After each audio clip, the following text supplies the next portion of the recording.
सर्वांना नमस्कार. मी राहुल कर्डिले, जिल्हाधिकारी नांदेड.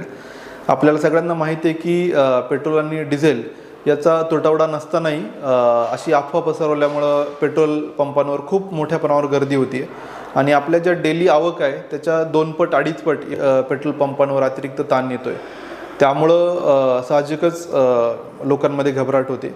परंतु मी सगळ्यांना सांगू इच्छितो की आपल्याला जी डेली आवश्यकता आहे याचा नियमित पुरवठा आहे. आपल्याकडे कुठलीही टंचाई नाही आहे. परंतु या सगळ्या गर्दीमुळं जे जेन्युइन लोक यांनाही ते पेट्रोल भेटत नाही आहे, डिझेल भेटत नाही आणि त्यामुळे त्यांच्यात विनाकारण त्याचा समज तयार होतो आहे.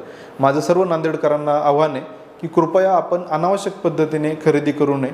बऱ्याच ठिकाणी आपण मशागतीच्या कामांना तसा अवकाश असतानाही शेतकरी मंडळी मोठ्या प्रमाणात कॅन घेऊन या पद्धतीने पेट्रोल पंपावर येत आहेत.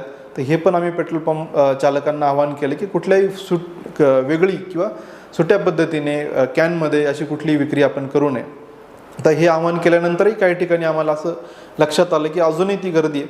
त्यामुळेच आम्ही आज रेशनिंगचा निर्णय घेतला आहे. ज्या आपल्या मोपेड आहेत म्हणजे गिअरविरहित दुचाकी आहे त्यांना 200 रुपये, गिअर असलेल्या गाड्यांना दुचाकींना 300 रुपये आणि 4 चाकी वाहनांना 1,500 रुपयापर्यंतच आपल्याला इंधन देता येईल असं आम्ही आज सर्व पेट्रोल पंप चालकांना ऑर्डर इश्यू करतो आहे.